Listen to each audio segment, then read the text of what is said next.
Boa tarde. Para nós, a análise na Caixa de Gestão de Ativos, a análise do contexto económico é de extremamente importância. É principalmente importante no momento em que vivemos hoje, um momento de elevada incerteza, de um mundo mais multipolar, onde a incerteza muitas vezes também são oportunidades de investimento, principalmente para quem tem uma visão disciplinada na forma como analisa o contexto económico. Dito isto, a velocidade da incerteza de origem geopolítica é cada vez maior. Fomos aqui buscar alguns momentos em que a incerteza geopolítica atingiu níveis semelhantes ao atual.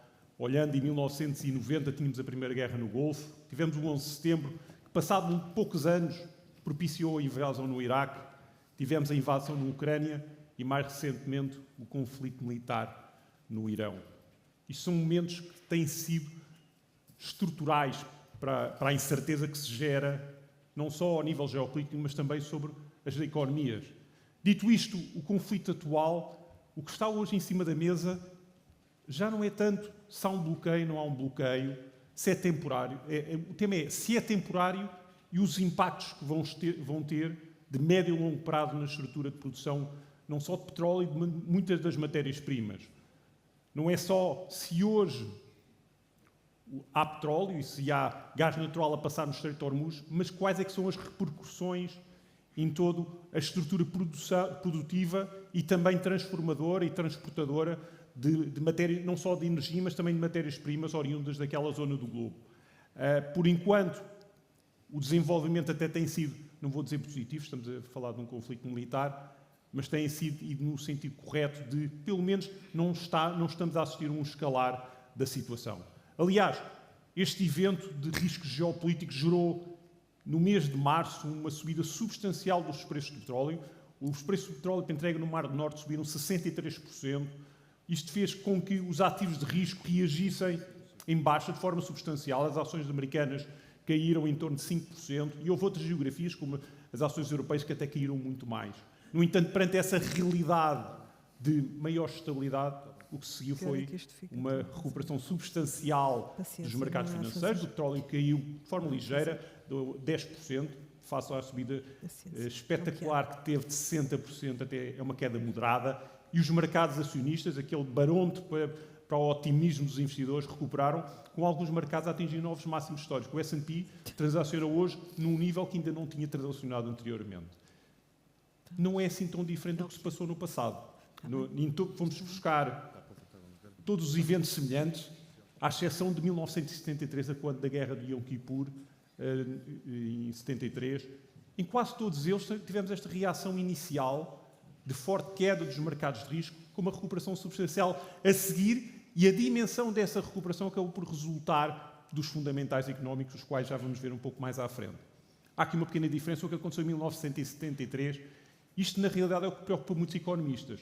É se o choque que estamos a ter no Médio Oriente poderá transformar-se em algo mais persistente, possa causar uma disrupção de tal maneira substancial nas cadeias de logísticas globais e de fornecimentos elétricos, possa ditar um contexto económico global bem mais pernicioso.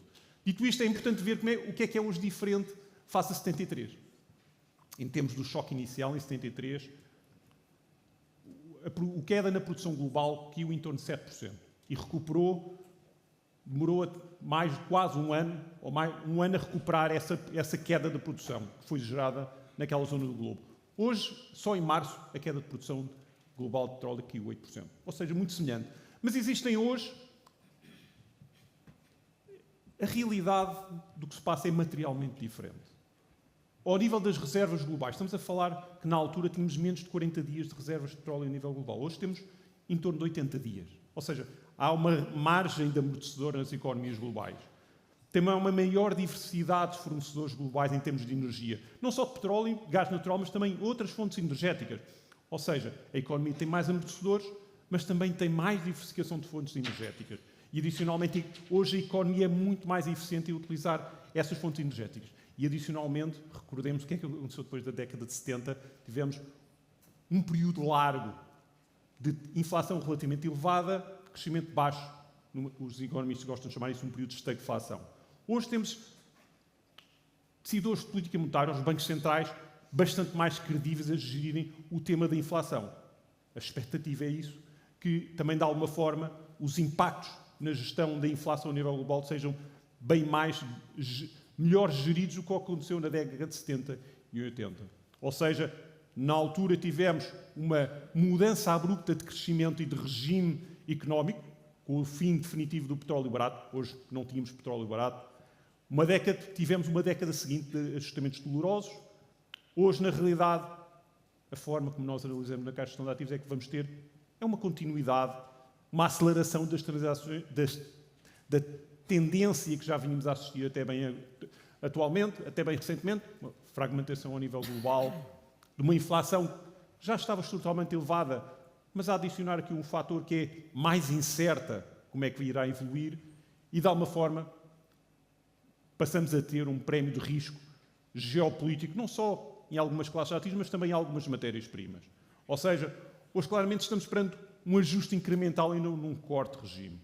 Isto, claro, acaba por também ter o seu impacto ao nível dos crescimentos económicos. Quando olhamos para o crescimento económico, e hoje, como mostrámos anteriormente, a economia global entra nesta situação com um crescimento relativamente robusto.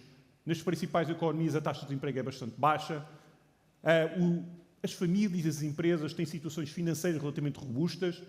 Na Europa, face a outras geografias, fizemos também uma consolidação fiscal, principalmente em Portugal e também em outros países da Europa. Ou seja, hoje a economia enfrenta esta situação de uma forma mais resiliente. Os bancos centrais são mais credíveis. Claro que maior incerteza, uma expectativa de choques económicos, fez com que tivéssemos aqui os economistas a reverem em baixa a sua expectativa de crescimento para 2026. Contudo, estamos a falar de reverem, no caso dos Estados Unidos, 2,5 para 2,3. Na Europa, tínhamos uma expectativa antes do conflito de 1,2, eles temos 0,9. Portugal também a reverem, mas em torno de 2%, que é um crescimento relativamente robusto. Na China, não houve até revisões em baixa, até houve alguns economistas individualmente que até reviram em alta o crescimento chinês, mas trago aqui este gráfico só para mostrar um pouco a experiência de 2025. Em 2025, nos Estados Unidos, antes do Liberation Day, causou uma disrupção, pelo menos nas expectativas, na confiança dos investidores e também na confiança dos empresários.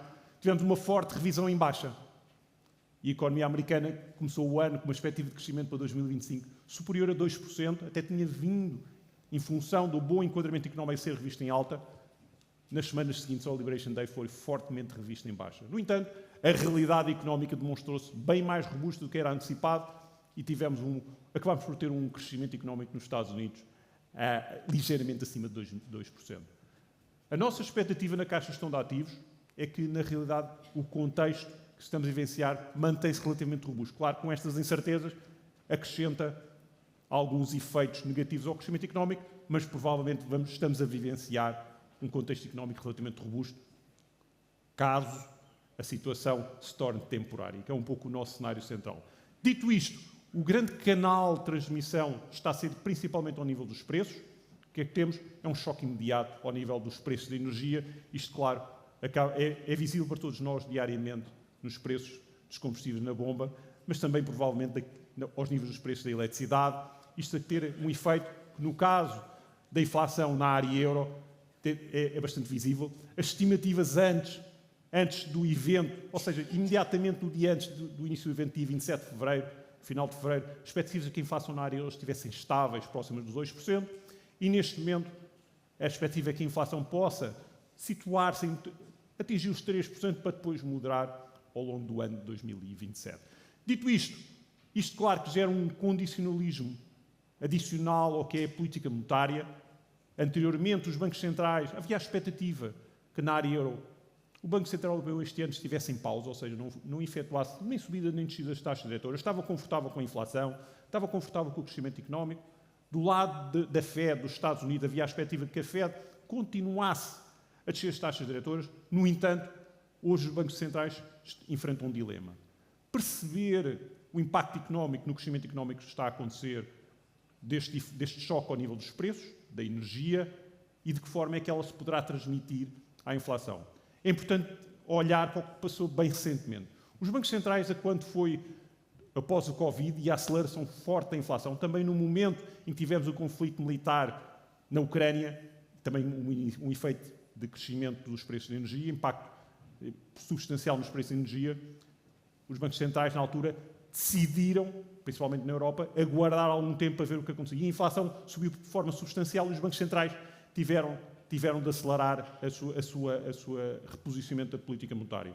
Desta vez, a nossa expectativa é que eles sejam um pouco mais proativos, até por uma questão de credibilidade, e provavelmente o Banco Central Europeu deverá subir as taxas de juros a algures este ano, provavelmente em junho, e também no mês de setembro, calibrar a política monetária de alguma forma para manter a sua credibilidade. Olhando para claro que isto deverá causar, e já está a causar, um aumento das taxas de mercado monetário, com as Euribors que estavam estáveis, e havia a expectativa anterior que as Euribors continuassem próximas dos 2%, Euribor a 3 meses, isto já causou um efeito positivo nas Euribors, que é expectável que se situem, no final deste ano, próxima dos 3%, mais próximo dos 3% do que dos 2%. Um dos melhores barómetros para nós aferirmos o quão robusta a economia global está é olhar um pouco também para o que está a acontecer nas empresas. As empresas cotadas. E o que nós verificámos, nós próprios, enquanto analistas, ficámos surpreendidos. Nós começámos o ano de 2026, já com expectativas relativamente robustas de crescimento dos resultados. Nos Estados Unidos havia a expectativa que os resultados das empresas norte-americanas cotadas crescessem em torno de 14%, 15%, nos mercados emergentes próximos de 20% e na Europa crescesse em torno de 10%. Surpresa depois de todo este evento de incerteza geopolítica e alguma revisão em baixa do crescimento das empresas, do crescimento económico, os analistas até reviram em alto o crescimento dos lucros. Para os Estados Unidos, neste momento, estamos com 20% e mercados emergentes, o consenso aponta para um crescimento em torno de 40%. Ou seja, apesar de toda esta incerteza, as empresas, na realidade, estão a entregar margens mais elevadas e não é só um facto, não são só expectativas. Os resultados que nós estamos a conhecer hoje em dia, o S&P, as empresas do S&P, já 20% das empresas apresentaram resultados no primeiro trimestre, com 80% das empresas com números acima do esperado e com guidance de rever em alta as expectativas para os próximos trimestres, principalmente ligados às margens. Ou seja, acaba por ser um enquadramento bastante positivo ao nível do mercado acionista. Se eu começasse por este slide, provavelmente, e não contasse a história que eu contei até aqui, provavelmente estávamos a ter um ano excelente em termos de mercados financeiros, com os mercados acionistas nos Estados Unidos com desempenho de 5% e com 16% em mercados emergentes. Ou seja, é um ano positivo, mas de elevada volatilidade. E, na nossa opinião, na Caixa de Ativos, é um ano positivo porque os fundamentais são bastante robustos, apesar da incerteza que estamos a vivenciar. Dito isto, e olhando e projetando-nos no tempo, claramente estamos hoje num super ciclo de investimento forte em inteligência artificial. A questão dos margens, em boa parte, nós falamos no S&P a serem revistas em altas as margens, em boa parte tem a ver com esta transformação tecnológica que estamos a assistir, e hoje a tecnologia, a investimento em tecnologia, em inteligência artificial tem sido um dos motores do crescimento norte-americano. Já não está só a ser para que é, mas já está a gerar impactos reais nas margens das empresas, pelo menos nas empresas norte-americanas. Ao nível hoje estamos a assistir a um regime, uma transformação do tal movimento gradual, acelerado pelo que está a acontecer no Médio Oriente, de uma desordem controlada e de fragmentação. Isto claramente, temos uma era multipolar, a configuração das cadeias de valor e políticas claramente orientadas para a autonomia e para a soberania estratégica de cada um destes multipolos. Isto, claro, gera movimentos de, como falámos há pouco, não só de reshoring, mas principalmente de friendshoring. Isto tem impactos substanciais na inflação, ou seja, estamos a movimentar-nos para cadeias de valor mais certas, mas também mais caras. Isto gera um contexto inflacionista mais elevado, mas também mais incerto. Isto tem impactos substanciais ao nível da política monetária. Ou seja, hoje estamos claramente num mundo de economia geopolítica mais incerta, contudo, com uma elevada resiliência económica, e isto gera, e com expectativas de reaceleração da inflação, que já estamos a assistir. A inflação na Europa já subiu para próximo dos 3% dos últimos registros e também nos Estados Unidos vimos de 2%. A Fed, isto condicionou a política monetária dos bancos centrais, a Fed, que estava-se à espera de cortar as taxas diretoras, entrou em pausa, e o Banco Central Europeu, que estava-se à espera que estivesse em pausa, provavelmente deverá subir as taxas diretoras. Isto num contexto em que a política fiscal será claramente expansionista, isto causará um aumento do volume de emissões de dívida. No entanto, o contexto ao nível dos ativos de risco, estamos a falar de ações, é extremamente positivo e bastante bem mostrado no que é o barómetro, a expectativa de crescimento dos lucros. Dito isto, ao nível dos mercados acionistas e de forma célere, claramente, a nossa expectativa é que o ciclo de crescimento de valorização dos mercados acionistas se mantenha, no entanto, muito mais volátil do que o que temos assistido até agora, ao nível dos mercados obrigacionistas, que voltaram a oferecer yield. Eu recordo que ainda há 2, 3 anos atrás, as emissões de obrigações da Alemanha transacionavam com taxas negativas. Hoje já estão a oferecer yield, ou seja, rendimento, algo que esteve ausente, mas também em resultado desta maior incerteza sobre a política monetária e sobre a inflação, provavelmente vão ter muito mais volatilidade. Ao nível do mercado cambial, o regime de estabilidade cambial, provavelmente no curto prazo, estará ausente dos mercados, mas também será uma fonte de valor a considerar. Dito isto, claramente, o ano 2026, à semelhança do ano de 2025, demonstrou-se que momentos de elevada incerteza são momentos em que não são momentos para causar alterações substanciais numa estratégia, seja uma estratégia empresarial, seja uma estratégia de investimento.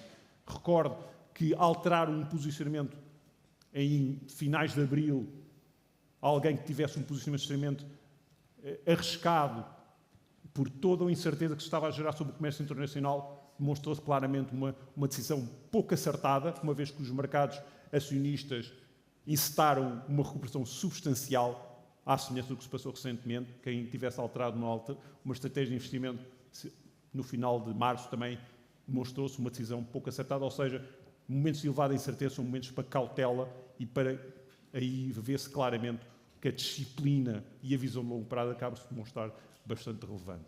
E isto, termino com este slide, que mostra bastante bem o que eu mostrei, acabei por explicar, onde nos últimos 21 anos existência de eventos disruptivos sempre aconteceram e causaram impactos substanciais nos mercados, mas a manutenção da tal visão disciplinada a longo prazo acabou por mostrar os seus frutos. E era isto que eu tinha para partilhar convosco. Muito obrigado.